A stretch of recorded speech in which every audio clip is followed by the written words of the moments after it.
არის თუ არა ისეთი დრო, როცა ღმერთი ივიწყებს ადამიანს. ადამიანი ივიწყებს ღმერთს. შეიძლება რომ გაუჩინოს უსამართლობის განცდა. შეიძლება კითხვა გაჩნდეს, რომ აი რატომ ღმერთმა რატო დაუშვა ის რომ ასეთი რამ მოხდარიყო მე რა დავაშავე თქვა შეიძლება. აი სამაგიეროს უხდის ღმერთი? რაც მეტად გამწარდება ადამიანი, მისთვის ეს რა თქმა უნდა სიხარულია. განსაცდელის მოვლენების დროს ღმერთი გამოდის რომ გვართმევს ამ თავისუფალებას. არის ამ თავისუფალნებაში რომ აქაც რაღაცა ყველაფერი შენზე არ არის დამოკიდებული. შიში და სიყვარული თითქოს ერთმანეთში ირევა ამ დროს. ამიტომ სვამს ამ კითხვას, რომ რატომ?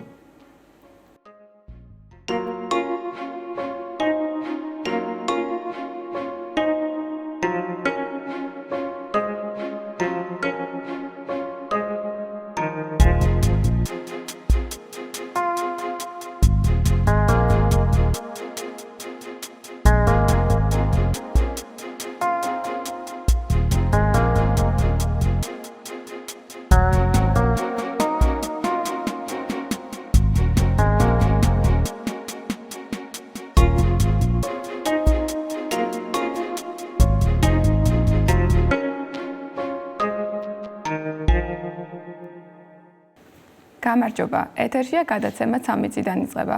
მე მისი წამყვანი მარიამ გაბედავა ვარ. დღევანდელ გადაცემაში ჩვენ ვისაუბრებთ თემაზე ივიწყებს თუ არა ღმერთი ადამიანს. მამა კახაბერ, მოგესალმებით. მოგესალმებით თქვენ და ჩვენ ძვირფას მაყურებელს. მამა კახაბერ, გადავწყვეტეთ ეს თემა გაგვეკეთებინა იქიდან გამომდინარე, რომ ხშირად არის ხოლმე განცდა მოსახლეობაში, რომ თითქოს ღმერთმა ისინი დაივიწყა.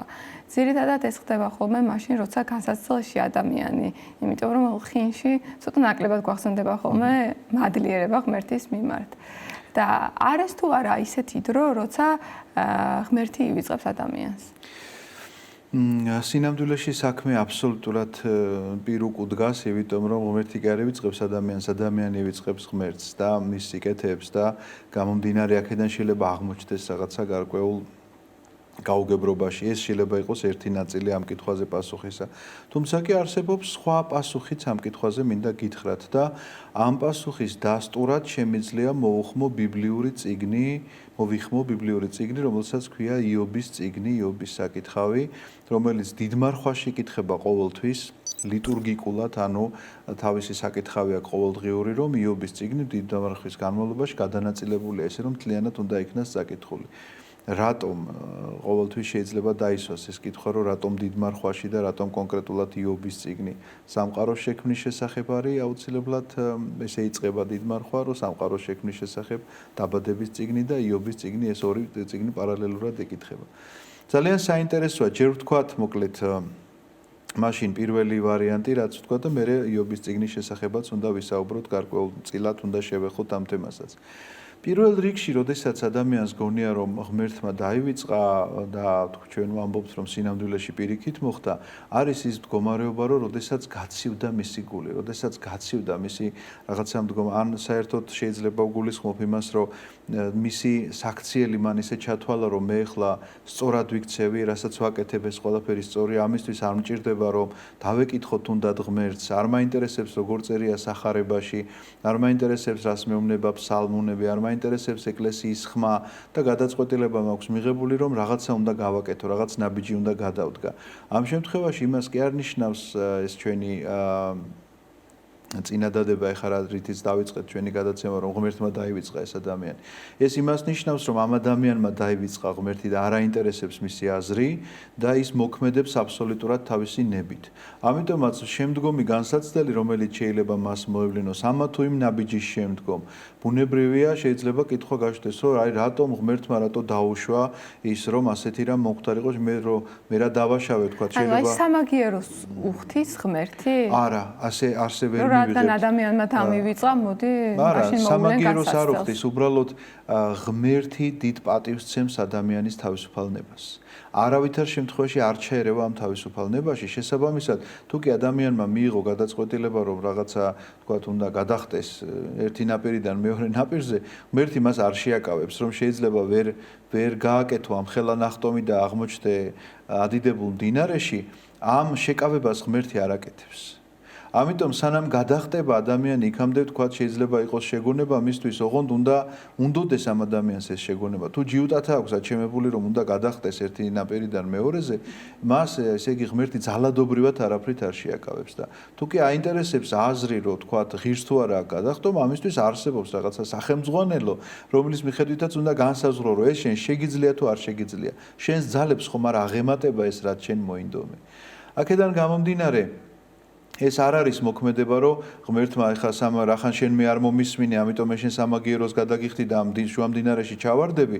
ეს მოქმედება ეს კი არ არის, ეს არის ის, რომ გადაწყვეტილება, რომელიც შენ მიიღე, შეიძლება მან არ გაამართლოს და იმიტომ რომ ღმერთის გარეშე მოქმედებდი, არ გაინტერესებდა არც მისი აზრი და არც მისი შეწევნა არ გითხოვნია, რომ რაღაცა შემაძლებინე ღმერთო, რომ გადავლახო თუნდაც ეს ერთი ნაპირიდან მეორეზე გადასვლის რაღაცა ფორმა, ან გამოვძებნო სხვა ფორმა, თქვა ხიდი ავაშენო, არ მიძებნია ეს არც შენთან და არც არავისთან, ესეთი ჩემი გადაწყვეტილებით მივედი და აღმოჩნდი შუამდინარეში, რომელმაც გამიტაცა ამ დინებამ და უამრავი ესე იგი განსაცდელი მოყვა ამას რომ ერთი რომ ცივი იყო ეს დინარე, მეორე რომ ესე იგი ჩქარია და ვერ ვასწრებთ სურვას, მესამეა რომ კლდეებზე მახეთქებს. ძალიან ბევრი რამ შეიძლება მოყვეს ამას და ცხოვრებისეულ მაგალითებს. განსაცდელიც ჯაჭვებით არის, ანუ ერთ მეორე მოსდევს. აუცილებლად ასე არის, იმიტომ რომ ეს განსაცდელი რაღაცა ჯაჭვურად არის ესე მიწყობილი, ბოროტი რა თქმა უნდა ამითი სარგებლობს იმით რომ შენ ღმერთს არ მიენდე, ღმერთის კურთხევის გარეშე გადაწყვიტე ეს და რაღაცნაირად ამითი სარგებლობს რომ რაც შეიძლება მეტ ლოდ შეგახეთქოს იქ, რომ რაც მეტად გამწარდება ადამიანი, მისთვის ეს რა თქმა უნდა სიხარულია პირდაპირ შეიძლება ესე ითქვას და აქედან გამომდინარე სანამ არ მიხვდება ადამიანი რომ ეს არასწორი ნაბიჯი იყო, ღმერთმა კი არ მიატოვა, მან მიატოვა ღმერთი, რა თქმა უნდა ყოველთვის იქნება მსგავს პრობლემაში. ეხლა აღარ ვლაპარაკობ პირდაპირ ისეთ ნაბიჯებზე, რომ თუ ეხლა ადამიანი მაგალითად მიდრეკილია რაღაცა სასმელისკენ და ნარკოტიკისკენ, ის რომ იზიანებს საკუთარ თავს და საკუთარ ჯანმრთელობას, სხეულს და შეიძლება შთამომავლობაზეც აისახოს ეს მისი ჯანმრთელობიდან გამომდინარე, ამაზე აღარ ვლაპარაკობ, ეს განსაცდელი თავისთავად ისეთი თვალხილულია და დიდი დასკვნის გამოტანა არ სჭირდება, რომ მან გადაწყვიტა თვითონ განაღმერთმა აიღო მასზე ხელი. უბრალოდ ამ ადამიანმა ასე გადაწყვიტა, რომ არ შეშვებოდა, თქვათ, ლოთობას, ნარკოტიკებს, აზარტულ თამაშებს ან რაღაცას ისიც, რაც აზიანებდა მას. არ მიიღო ეს გადაწყვეტილება, რომ ამ ჭაობიდან ამოსულიყო, რაღაცნაირად შორს დაეჭირა ეს ყველა. არ მიიღო ეს გადაწყვეტილება და შედეგიც დადგა.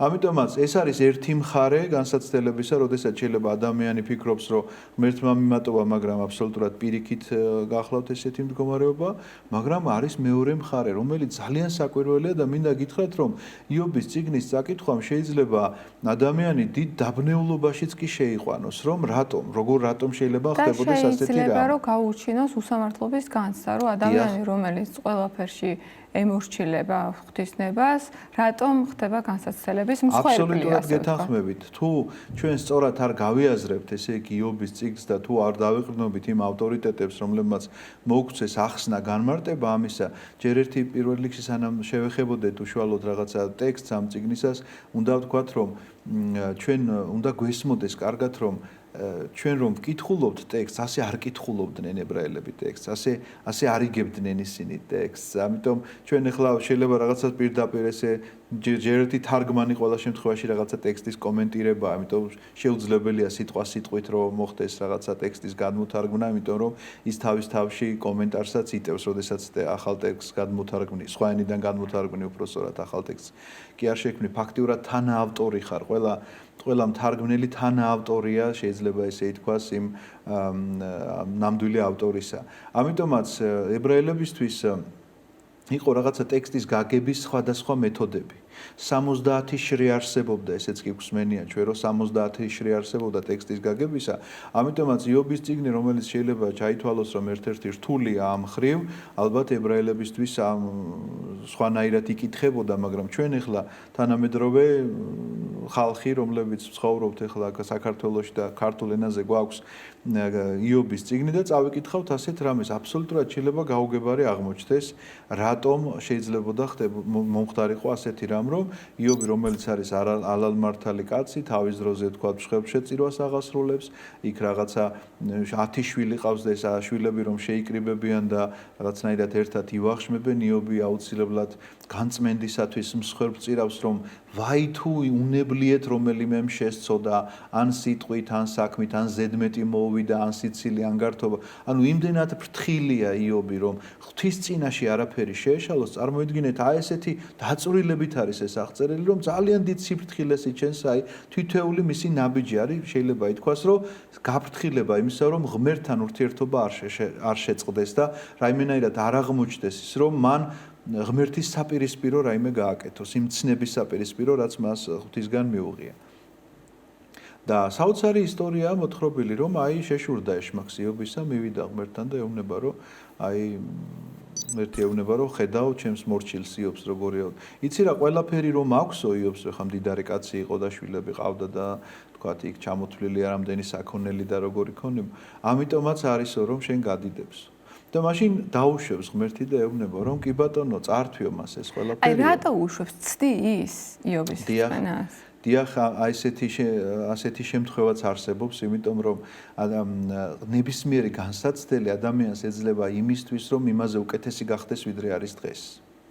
მაგრამ განსაცდელი შეიძლება იყოს, როგორც უკვე ვთქვით, რომ მან მიიღო გადაწყვეტილება ღმერთის გარეშე დარჩენილიყო და განსაცდელში აღმოჩნდა თავისთავად და მეორე ადამიანი, რომელიც მართალი ცხოვრებით ცხოვრობს და ღმერთმა იცის მისი სიმტკიცე, შეიძლება ამ განსაცდელს უშვებდეს, იმიტომ რომ მის ირგვლივ უნდა გაიზარდონ ადამიანები. და მის მაგალითზე უნდა გაიზარდონ ადამიანები და ეს მაგალითი უნდა იყოს დადებული ყველასთვის. ამიტომაც ეს პირველი განსაცდელი, რომელიც იობს შეეთქვა, რომ ერთ დღეში დაკარგავს, ერთ დღეში აბსოლუტურად ყველანაირ ქონებას, რაც კი გააჩნდა, იქ საქონელი იყო თუ სახლკარი იყო თუ რამე ყველაფერი რომ დაიკარგება, იობი ამბობს ესეთ რამეს, რომ შიშველი მოვედი ამ ქვეყნად და შიშველი წავალ. ანუ არ დაგმო მან ღმერთი. ამის შემდგომ კიდევ თქვათ ეს საუბარი დგება, ხედავ ჩემს მორჩილს იობს ღმერთი, მე ძალიან მოკლედ და შეიძლება რაღაცა თემები ისე უხეშად ვამბობდე. დაინტერესებულ მკითხველს ხელმისაწვდომია გადაცემის ფორმატი არ ითვალისწინებს ძალიან მსხვერპლად. ხელმისაწვდომია ეს წიგნი და ბუნებრივია შეუძლია რომ ნახონ. ამის შემდგომ ნახეთ როგორ ხდება ესო მას რომ არ შეხებიხარო პირდაპირ ეუბნება, ამიტომაც მოხდაო. და აი მამასი, ოღონდ მის სიცოცხლეს არ შეეხო ღმერთი ეუბნება და კი ბატონო შეეხემას. დაკარგავს შვილებს ერთ დღეს გარდაიცვლება, სულ ყველა სახლი დაინგრევა და ამაში მოყვებიან. და იობს დაემართება კეთრი, რომელიც არის ყველაზე მაშინდელი გადმოსახედიდან დღეს შეიძლება ადვილად განკურნებადი იყოს ეს. მაშინ ესე იგი კეთრი ვისაც დაემართებოდა, მას საზოგადოებაში ცხოვრების უფლებაც კი არ ქონდა და უნდა ყოფილიყო განცალკევებული და დაждდება იობი ბნელ სადღაცა სარდაფში და ეს დაწყვულებული კანი, რომელიც რაღაცა ქოთნის ნატეხით იფხიკავს ამას, რომ რაღაცა გადმოდის რაღაცა სითხე და ცოცხლად ლპება შეიძლება ესე ითქვას ადამიანი. მოდიან მასთან მისი მეგობრები, სამი მეგობარი და მე მოგვიანებით აღმოჩნდება, რომ კიდე მეოთხე შემოერთდება და ისეთი გაოგნებულები არიან, რომ ერთი კვირის განმავლობაში უბრალოდ სხედან და ხმას ვერ იღებენ. აი საერთოდ ხმას ვერ იღებენ, უბრალოდ უყურებენ ამ ადამიანის ტანჯვას, რომ რაღაცა მოვიდნენ სანუგეშებლად და ამის შემდგომ ეს ყველაფერი რაც მოვყევი არის სულ ორ თავში აღწერილი. ამის შემდგომ დაახლოებით 40 თავია იობის წიგნი, არის დიალოგი მათ შორის. და იწყებს იობი საოცარ ტექსტს. ისეთი ტექსტია, რომ შეიძლება შეეშინდეს ადამიანს თავიდან რომ წაიკითხავს ამას, რომ იობი პირდაპირ აი წყევლასავით წარმოთქვამს, რომ რატომ დავიბადე და რატომ ვიხილე დღის სინათლე და რატომ დედის საშო არ მეკცა საფლავად და რატომ აი რაღაცა ისეთ შეკითხვებს სვავს, რომ ვიღაცამ შეიძლება ჩათქვას, როგორ ეხლა ეს გმობა არ არის? სინამდვილეში ეს გმობა არ არის. იმიტომ რომ იობს აქვს ნამდვილად აქვს ამის უფლება, რომ მიკითხოს ის, რაც ჭირს, რატომ ჭირს. მას აქვს ამ კითხვის დასმის უფლება. გამომდინარე იქედან, რომ მის გაფაციცებული ცდილობდა არ დაშორებოდა საღვთო სიტყვას არც ერთი ნაბიჯით. მცნებას, რომელიც მოცემული იყო, გაფაციცებული ცდილობდა ამას. მაგრამ ჩვენ ორი შემთხვევა სხვადასხვა შემთხვევა განვიხილეთ. ადამიანი, რომელიც ამას არ ცდილობს, ადამიანი, რომელსაც არ აინტერესებს საღვთო მცნებები და ამის შემდგომ სვავს კითხვას, რომ როგორ ღმერთმა მიმატოვა, ნუ უნდა გასცეს საკუთარ თავს ეს კითხვა რომ ღმერთმა კი არ მიგატოვა, შენ მიატოვე ღმერთი და იმიტომაც ხარ იმ მდგომარეობაში, რა მდგომარეობაში შეიძლება აღმოჩენილიყავი განსაცდელის შედეგად. მაგრამ იობს აქვს აბსოლუტური კანონიერი უფლება აქვს ამისა რომ იკითხოს რომ ის რაც სჭირს, რატომ სჭირს? იქნებ რაღაცა მცნებაში შეეშალა, იქნებ რაღაცა მსხვერპლშეწირვაში შეეშალა და ამიტომ ის თავის ცხოვრებას ყვება. საოცარია თუ ვინმე გადაშლის 32 თავი არის მე თუ არ მეშლება შეიძლება ეხა ესე თავში. მაგრამ აი თავის ცხოვრებას ყვება რომ აღთქმა დაუდე ჩემს თვალებს რომ ქალწულისთვის არასოდეს შემეხედა რომ არავინ მშიერი არ გასულიყო ჩემს სახლთან ვინ ჩაივლიდა რომ ობოლი და ქვრივი დამეპურებინა რომ ამას ყველაფერს რომ ამბობს იმიტომ კი არ ამბობს რაღაცნაირად ამით იქადის უბრალოდ როგორ ცხოვრებითა ცხოვრობდა ეს ადამიანი ამას ყვება და რაც თავარია ეს რომ მხოლოდ იობის ცარიელი სიტყვები არ არის საიდან ვიცით ღმერთი ადასტურებს რომ კი ნამდვილად ეს ასე იყო და წარმოთქვამს წევლას რომ თუ ეს ასე ყოფილიყო აი მუხლებში გადატყდეს და მაშინ სხვისი იყო ჩემისა წარმოთქვამს ამ სიტყვებს და კანონიერად წარმოთქვამს ამ სიტყვებს და მეგობრები პირიქით ეუბნებიან აყვედრიან რომ აი რაღაცა შეცოდე და შენ რაღაც მოკლედ ესეთი და ეს თითქოს საქმის გამოძიებაში ეხმარებიან რითიც პირიქით იობი ბრაზდება რომ ეს ასე არ არის მართალი კაცი ვარ ამბობს იობი და რა ხდება რა და შეესენი ამბლებიან რომ შენ რა უფლება გაქვს ესე იგი ეს ღმერთის წინაშე ასეთი რამ ილაპარაკო და შენ სიმართლეზე ილაპარაკო ღმერთის წინაშე თუმცა კი იობს გაბრაზებულია იობი ღმერთზე აი ამ საუბრით იცით რა აქ არ ჩანს გაბრაზება აქ ჩანს ინტერესი აქ ჩანს აბსოლუტური ინტერესი იმისა რომ რა ვერ გააკეთა იობმა ისე რომ აი ეს ყველაფერი დაიმსახურა და რა არის ამ ყველაფრის მიზეზი და საოცარია შემდგომ ღმერთის პასუხი. ბოლო რამდენიმე თავი არის ღმერთის პასუხი, რომელიც იწყებს ესე რომ დააჩუმებს ამ მეგობრებს და ისმის მისი ხმა და კითხულობს ასეთ რამეს. სად იყავით თქვენ, როდესაც მე სამყაროს ვქმნიდი? ვინ გაზომა ეს ლარით, რო თქვათ, რამდენი უნდა ყოფილიყო მიწა და რამდენი წყალი? ვინ ასწავლა ვეშაპს სიმღერა, ვინ შექმნა ზღვის ქვეშ ის რაღაცა უფსკრულები, ვინ შექმნა თქვათ ეს წყაროები, ვინ შექმნა ისეთი საოცარად აღწერილი აი შესაქმის წიგნის შეიძლება ითქვას განვრცობილი ვარიანტია, როდესაც სამყაროს შექმნის შესახებ ყვება მოსე წინასწარმეტყველი, აქ უფრო განვრცობილად შეიძლება ზღვაში და ხმელეთზე რას ქმნიდა ღმერთი და როგორ ქმნიდა და ეუბნება მე ამ ადამიანებს რომ ეს ყველაფერი ჩემი შექმნილია და თქვენ რატომ მედავებით მე ჩემი ნება როგორც მინდა ისე გავაკეთებ და ადამიანი ხშირად დაობს ღმერთთან არაკანონიერად დაობს. აი იობს ქონდა ნამდვილად ამისი უფლება, იმიტომ რომ ის ასეთი ადამიანი იყო, სუფთა ადამიანი იყო და ღმერთი დაადასტურებს ნამდვილად მის სიმართლეს, რომ ამ დადასტურების შემდგომ მოხდება ის რომ არა მარტო განიკურნება იობი, აბსოლუტურად ყველაფერს დაიბრუნებს ის. თელ თავის ქონებას, თელ თავის არჩევს აბადებელს და შეეძინება ზუსტად იმდენივე შვილი, რამდენი შვილიც მას ყავდა იქამდე. და სრულ სიბერეში და კეთილდღეობით სიბერეში ის აღესრულება და ასე მოხდება მისი გარდაცვალება და ის მართლაც რეალური პიროვნება არის. ჩვენ ძველი აღთქმის გენეოლოგია თუ გაგვაჩნია ვთქვათ ამ აბრაამის მხრიდან მოყოლებული აბრაამს ყავდა შვილი ისააკი, ისააკს იაკობი და ესავი იყვნენ ძმები და იაკობის შთამომავლობაში არის მთელი ებრაული საზოგადოება. ჩვენ ვნახულობთ რომ ესავის შთამომავლობაში არის ერთ-ერთი იობი, რომელიც ასეთი მეფე იყო, მთავარი იყო თავისი ერისა და ამ იობის შესახებ არის ლაპარაკი. ის რეალური პიროვნება არის, ნამდვილად დასახელებული ბიბლიაში და ეს არ არის რაღაცა მოგონილი მითი და ზღაპარი. ეს განსაცდელებიც რომელიც მას შეემთხვა და ეს არის ბიბლიის კანონიკური წიგნი რომელიც ლიტურგიკულად იკითხება. რატომ მოვყევი შეიძლება ვრცლად გამომივიდა რაღაცა ამ თემასთან საუბარი, მაგრამ მინდოდა ამეხსნა განმარტება გამეკეთებია ჩვენი მსმენელისთვის და დაინტერესებული ხალხისთვის რომ აი განსაცდელი რომელიც შეიძლება იყოს შენს თავს შეიძლება იყოს იმით რომ რაღაცა გადაწყვეტილება შენ მიიღე ისე რომ არ გაინტერესებდა ღმერთის აზრი და განსაცდელი შეიძლება იყოს იმ ზრდისთვის, იმ შენი სულიერი ზრდისთვის, რომლითაც არა მარტო შენ, არამედ შენს ირგვლივ მყოფი, მთელი საზოგადოება როგორც იობი იყო თავის ხალხის მამამთავარი და მათთვის მაგალითად გადაიქცა ამ ადამიანის სიმართლე, იმიტომ რომ მან როგორი ცხოვრებაც განვლო და მიუხედავად იმისა, რომ მსგავსი განსაცდელების დროსაც კი არ დაუქმია ღმერთი კი არა, ის რაც თქვა, როგორც უცხოვრია თურმე ყველაფერი ეს სინამდვილეა, ამითი შეიძლება იზრდებოდეს ერთგვარი მისიონერობა იყოს ეს საზოგადოების წინაშე, ან ერთი შემთხვევა, ან მეორე შემთხვევაა და ადამიანმა თვითონ უნდა გამოიძიოს ეს საკუთარ თავში და თქვას და იპოვოს საკუთარი სულიერი მდგომარეობა, რომ ეს განსაცდელი საიდან დაიწყო, საიდან წამოვიდა, ჩემი თვითნებობა იყო, სადაც მე ვთქვი, რომ ხმამაღლა არა, მაგრამ რაღაცნაირად ჩემი ესე იგი საქციელიდან ლოგიკურ დასკვნას გამოვიტან, რომ მე ღმერთი აღარ მჭირდებოდა რაღაცა მომენტში და ვთქვი, რომ მე გავაკეთებდი რამეს და აღმოჩნდი მის გარეშე, თუ ის რომ ეს არის იმ სულიერი ზრდადობისთვის, რომლითაც უნდა ვიზრდებოდი არა მარტო მე, არამედ ჩემს ირგვლივ ყოფი საზოგადოება. მამა კახაბერ, თქვენ ახსენეთ, როცა საუბრობდით მართალ იობზე, ღმერთი ამბობს, რომ ეს ყველაფერი მე შევქმნი და ჩემი ნება როგორ მოვიქცევი. დიახ. აი განსაცდელის მოვლინების დროს ღმერთი გამოდის, რომ გვართმევს ამ თავისუფალ ნებას, რაც მან მოგვანიჭა? არა, თავისუფალი ნება არა. თავისუფალი ნების გაგება ჩვენ უნდა ვიცოდეთ სწორი მიმართულება უნდა გქონდეს ამასთან დაკავშირებით და თავისუფალი ნება არ ნიშნავს, რომ შენ ყველაფრის არჩევნის უფლება გაქვს.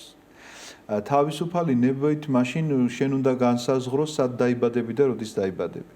არის ამ თავისუფალ ნებაში, რომ აქაც რაღაცა ყველაფერი შენზე არ არის დამოკიდებული, თუნდაც სად დაიბადები, როდის დაიბადები.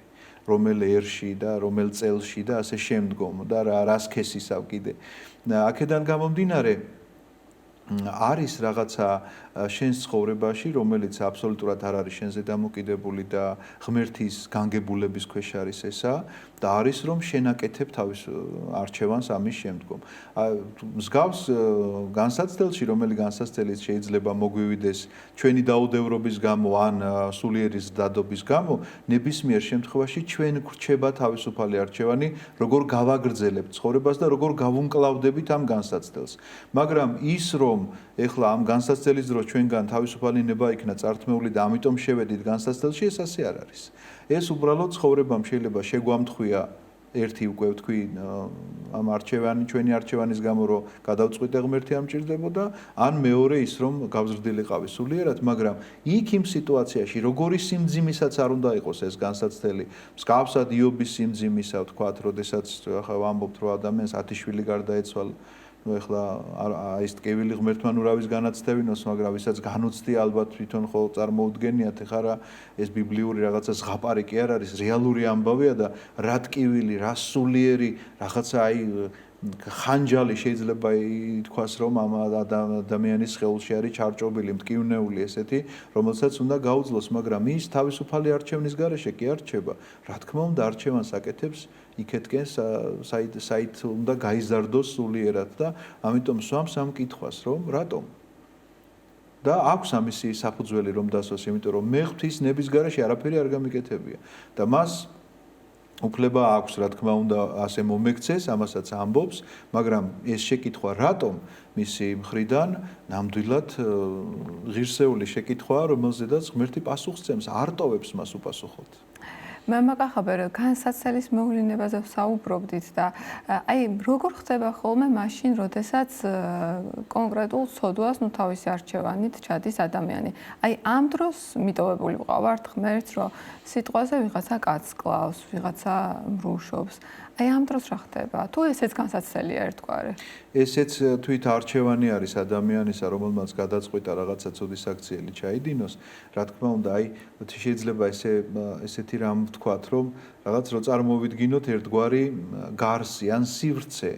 აი ვთქვათ ეს სივრცე ახლა სადაც ჩვენ ვიმყოფებით და რაღაცით არის ეს სივრცე გარშემოზღუდული, ვთქვათ საფრთხო მადლით არის გარშემოზღუდული. თუ აქედან გასვლას გადავწყვეტ მე, ეს იმას ხო არ ნიშნავს, რომ ღმერთმა გამაგდო. ეს იმას ხო არ ნიშნავს, რომ ღმერთმა მე თავისი მადლი მომაგდო. მეუბნება რომ ამ სივრცეში თუ დარჩები, შენ გექნება ეს, აი როგორც ვთქვათ, აქ ახლა განსაკუთრებული ნათება აქვს, ვთქვათ, ამ სტუდიას, სადაც ჩვენ ახლა ვსხედვართ, ხო? თუ აქედან გავალ სიბნელეში აღმოჩნდები, იმიტომ რომ ამ ოთახის იქეთ სიბნელეა. და სწორედ ესეთი მდგომარეობაა შეიძლება ესევე ითქვას სულიერ ვითარებაში, რომ მე ამ საღვთო სივრციდან გავდივარ, ანუ რჩები, ოღონდ ჩემი გადაწყვეტილებით, ღმერთი ამას არ მაძალებს. ისევე როგორც თქვათ, აქ ახლა შეიძლება მივიღო გადაწყვეტილება, რომ არ მსიამოვნებს თქვათ ეს შუქი მე და მირჩევნია გარი, იმიტომ რომ რაღაცა ჩემი საქმეები მაქვს აღსასრულებელი, რომელიც სინათლეში არ გაკეთდება, სიბნელე სჭირდება ამას. ამიტომაც გაურბივარ მე ამ სინათლეს. და ყველა შემთხვევაში ადამიანის არჩევანი არის ესა, რომ ამ სივრციდან გავიდეს იმ თავისი ზრახვის აღსასრულებლად, რომელიც არ ეთანხმება საღვთო ნებას, ისევე როგორც თქვათ, აქ შუქზე მე ამ კაშკაშა შუქზე სხვა შუქს ვერ ავანთებ, იმიტომ რომ ის შუქი დაიკარგება, არ გამოჩნდება და უნდა გავიდეს სიბნელეში, რომ მე ჩემი შუქი ავანთო. ხო მართალია. დაახლოებით ესე უნდა შეხედოთ, ამ შეიძლება უხეში შედარება არის, მაგრამ ასე უნდა შეხედოთ, რომ აი ამ სივრციდან ადამიანი გადის, როდესაც ის გადაწყვეტს, რომ თქვა ჩაიდინოს ცუდი საქციელი, თქვენ ახსენეთ, რომ ვიღაცამ გადაწყვიტა, ვიღაცამ მოკლას, ჩათვალეთ, რომ ეს უკვე ამ სივრციდან გასვლას ნიშნავს. მაგრამ ეს არის მისი აბსოლუტური ნება. არა ის, რომ თქვა ღმერთმა გააგდო. ეს არის მისი ნება, მისი გადაწყვეტილება და ამ სივრციდან გასვლის შემდგომ ის ამ საქმეს აღასრულებს თუ უკან შემოbrunდება ამ სივრცეში და იტყვის, რომ ასეთი აზრი მომივიდა თავში და შენდობას ვითხოვო, ეს უკვე აბსოლუტურად მასზე არის დამოკიდებული. მამა კახაბერ, ხა თქვენ ახსენეთ ესეთი აზრი მომივიდა თავში და შენდობას ვითხოვო. აი ხშირად ალბათ ყველა ადამიანს აქვს ეს, რომ უამრავი ფიქრი მოდის ადამიანის თავში და ხშირად ყოფილა, რომ ღმერთის შიშით, აი იმაზე ფიქრით, რომ ღმერთმა რაღაცის გამო არ დამსაჯოს, ასე ვთქვათ, ადამიანური ფიქრით, ან განსაცდელი არ მომივლინოს. სულ ცდილობ, რომ იყო კარგი, ანუ კარგად მოიქცე, დაეხმარო სხვებს. აი ამ დროს როგორ არის ეს სწორი შეგრძნებაა, რომ იმის გამო ვაკეთებდე ამას, რომ ღმერთის გეშინია, თუ სიყვარულით უნდა აკეთებდე ამას, შენი მოყვასის, თუ აი ეს ცოტა შიში და სიყვარული თითქოს ერთმანეთში ირევა ამ დროს. განსაცდელის შიში, თან ღვთის სიყვარული, როგორ უნდა ვიმოქმედოთ? რა არის სწორი? საქმე იმაში გახლავთ, რომ ჩვენ რაღაცა ნაბიჯები, როდესაც გვაქვს გადასადგმელი, ეს ნაბიჯები დათვლადია, ხო მართალია, რაღაცა პირველი ნაბიჯი არსებობს, რაღაცა მიზნისკენ მიმავალი და შემდგომ მეორე ნაბიჯი.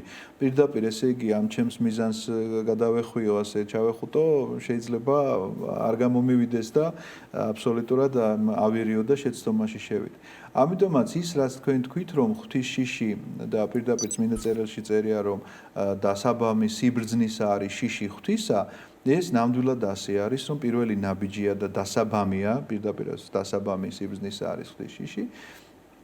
და რატომ? იმიტომ რომ თუ კი მე მეშინია რომ არ დავარღვიო საღვთო მცნებები, იმიტომ რომ არ დავისაჯო, ეს არის ნამდვილად პირველი ნაბიჯი ღმერთისკენ გადადგმული. მაგრამ ამას უნდა მოჰყვეს აუცილებლად მეორე ნაბიჯი, რომ ეს შიში არ დარჩეს მხოლოდ იმიტომ რომ შიშმა განქარვება იცის. რაღაცის რომ მეშინოდა ისე შევეჩვი ამას, რომ აღარ მეშინია. აი თქვათ, თუ მეშინოდა სიბნელეში შევსულიყავი, თქვათ, რაღაც ანუ ოთახში ან ტყეში, ის თავიდან კი მქონდა ამის შიში, მაგრამ როდესაც თვალი ამ სიბნელეს მიეჩვია, გავიდა რაღაცა ერთი დღე და ორი დღე და აღმოჩნდა, რომ სულაც არ ყოფილა თორმე ამ ოთახში შესვლა.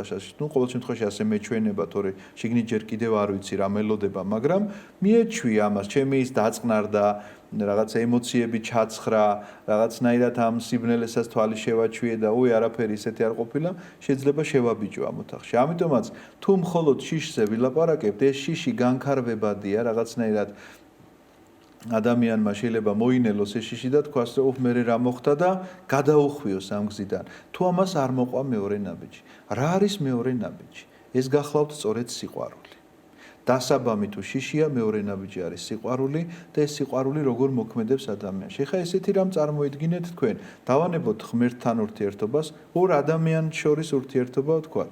აი, ბიჭს და გოგოს შეუყვარდათ ერთმანეთი, რაღაცა რომანტიკული ამბავი მოყვეთ ეხლა და განვიხილოთ და ამ ბიჭმა იცის, რომ რაღაცა საქციელი ამ გოგოს არ მოეწონება და ძალიან უყვარს ეს გოგო.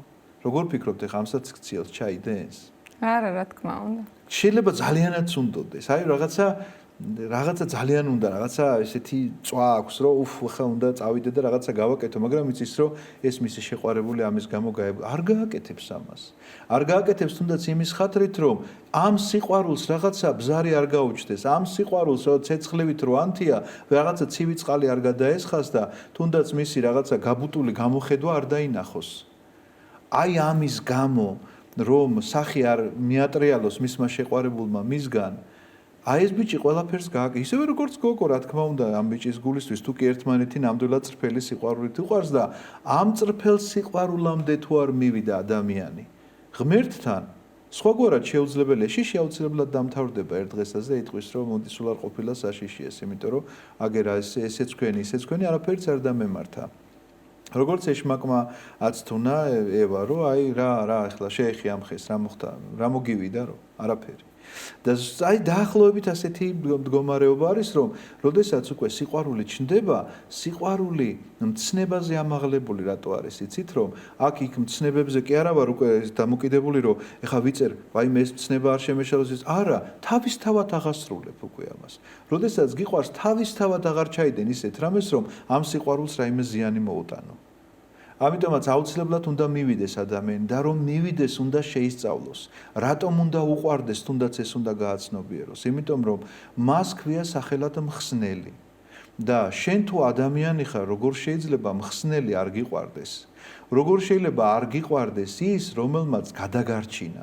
აი ახლა თუნდაც ამ ცხოვრებაში რაღაც განსაცდელი შეიძლება შეეთქვას ადამიანს, რომ იხრჩობოდა და ვიღაცამ გადაარჩინა და რამდენი ვიცი რომ მე დანათესავებულან ესენი და რაღაცა მირონით და დამეგობრებულან და უახლოესი ადამიანი და დაძმა რაღაცა გაფიცულან ერთმანეთში, იმიტომ რომ ერთმა გადაარჩინა მეორე. რამდენი შემთხვევა ვიცი რომ ექიმმა რომელმაც რაღაცა ღვთის ძალით ისეთი სასწაულებრივი ოპერაცია გააკეთა, რომ ფაქტიურად მკვდარი ადამიანი, ესე იგი, წამოაყენა ფეხზე და დადის ეს ადამიანი და რა დაავიწყებს ამ ექიმის ამაკს. ყოველ დღე ხო შეიძლება აკითხავდეს და რაღაცა მადლობებს ეუბნებოდეს და ერთ ოჯახად შეიძლება იქცნენ ეს ადამიანები. და ეს სიყვარული როგორ შეიძლება განქარდეს და როგორ შეიძლება დაგავიწყდეს, რომ შენ, რომელიც გადადებულიყავი სასიკვდილოდ ან ინვალიდობისთვის, ან რაღაცა სხვა კიდე უბედურებისთვის და ვიღაცა ექიმმა შეძლო შენი ფეხზე დაყენება. მაგრამ ეგ არის ხელშესახების სიყვარული, მამა გახაბერ, აი რეალობაში მომხდარი, რომელიც ადამიანმა დაინახა და სიყვარულის საგანიც მის თვალწინ არის. და ეს როგორ არ არის ხელშესახები? აი ხანდახან უჭირს ადამიანს. ხო და რომ უჭირს საქმეც ამაშია, რომ აზროვნება ეზარება ეთყობა და იმიტომაც უჭირს, თორემ აბა დაფიქრდეს, თვითონ შეძლებდა იმას, რაც არის დღეს. რას გულისხმობ, იცი? რომ მოვიდა ესე იგი არარსებობიდან არსებობაში რომ მოიყვანა, თვითონ შეიძლება შვას ადამიანმა საკუთარი თავი? ის ხომ დაიბადა, ის ხომ სიყვარულის ობიექტიც არის და სუბიექტიც არის, რომ სხვებიც უყვარს და ვიღაცებს ეს პიროვნებაც ხომ უყვარს და ამ სიყვარულს ხომ განიცდის. ეს სიყვარული ხო ბედნიერებას ანიჭებს მას, რაღაცა სამცხოვრებაში სილამაზეს, რასაც ხედავს და ამ სამყაროს, შექმნილ სამყაროს თუნდაც თვალსადევნებს. არ შეიძლება რომ ჩაუფიქრდეს ცოტა უფრო ღრმად რომ საიდან მოვიდა ეს ყველაფერი. აფეთქდა ერთხელ რაღაცა თავისით და ასე დალაგდა ყველაფერი და ასე ვიბადებით და ასე მივდივართ მერე სამარ სული რომ გაქვს ადამიანს როგორ შეიძლება ამას არ გრძნობდე. მოაზროვნეობითი სული რომ გაქვს, ცხოველისგან რომ განგასხვავებს ეს და მიუხედავად იმისა, რომ სხეული შეიძლება აბსოლუტურად ცხოველისნაირი გქონდეს და როგორიც ის იმართება, თქვათ, ისე იმართებოდეს, შენს მოაზროვნე სულს რას უშვები, სინდის, რომელიც გესაუბრება, შინაგანი ხმა, ამას რას უშვები, რატომ არ ფიქრობ ამაზე საიდან? ამიტომ ესეც ძალიან ხელშესახებია. ტყუილია ეს, რომ მხოლოდ ექიმმა ვინც გადაარჩინა, ის არის ხელშესახები და თურმე ღმერთის გამომხსნელობითი ეს ღვაწლი, რომ მისი ჯვარცმით ვარ ჩვენ გამოხსნილები, ეს არ არის ხელშესახები. ესეც ძალიან ხელშესახებია და ამიტომ წმინდა წერილის კითხვა საეკლესიო მოძღვრების მოსმენა ძალიან ზრდის ადამიანს. აი იოანეს სახარების მე-6 თავში უნდა წავიკითხოთ ჩვენ ქრისტესთან თანაზიარების შესახებ, როგორ ამბობს ის, რომ ვინ მე ვარ პური, რომელიც ზეცით გარდამოვხეთ და ვინც არ ჭამს ამ პურს და ვინც არ სვამს ამ სისხლს, რომელსაც მე მას მივცემ, მას არ ექნება ჩემთან თანაზიარება. ხომ შეიძლება დაიწყოს თუნდაც ფიქრი ამაზე, რომ რატომ დაიწერა ეს ყველაფერი სახარებაში, რომ რატომ გახდა საჭირო რომ ესე იგი ამის გარეშე შეუძლებელია ქრისტესთან თანაზიარება და იფიქროს, იაზროვნოს და მიხვდეს, რომ ეს არის მხსნელი, რომელმაც არა მარტო ის რომ თქვათ მოვიდა და თავისი ჯვარცმით გადაწყვიტა რომ გამოვეხსენი ჯოჯოხით, არამედ თავისი ხორცი და სისხლი შემომთავაზა რომ ჩემს ძარღვებში ჩქეფდეს მისი სისხლი, რომ ეს ერთობა არასდროს არ მოიშალოს ჩვენში და გამუდმებულად საშუალება მქონდეს მე მასთან ურთიერთობისა, აი ამ ზიარების სახით და ძალიან ხელშესახებია, ხელშესახებობაზე გამახსენდა ეს და ამიტომაც მოვიყვანეს მაგალითად, ძალიან ხელშესახებია ეს ყველაფერი და თუ კი ადამიანი დაიწყებს ამაზე ფიქრს და სიღრმისეულ ფიქრს, არა ისე ზერელე მდგომარეობით, რომ ასე ამბობენ სადღაცას რაღაც აფეთქდა, ან იქ ისე ამბობენ, ან ეკლესიაში ასე ამბობენ, არა. შენ თვითონ უნდა ღრმა ანალიზი შეგეძლოს, გააკეთო ანალიზი იმისა, რომ საიდან მოხვედი და საით მიდიხარ. ძალიან დიდი მადლობა მამა კახაბერ სამწუხაროდ ჩვენი გადაცემის დრო ამოიწურა, თუმცა სასაუბრო ისევ ბევრია, ისევ ძალიან ბევრი კითხვა დამჭა და ჩვენ შევეცდებით რომ შემდეგ გადაცემებში უპასუხოთ ამ შეკითხვებს. ღმერთმა შეგვაძლებინოს რომ ჭეშმარიტად შეგვაცნობინოს და შეგვაგრძნობინოს ღმერთი. ამინ, დიდი მადლობა მოწვევისთვის. ასეთი იყო ჩვენი დღევანდელი გადაცემა, მე ერთი კვირით გემშვიდობებით ნახვამდის.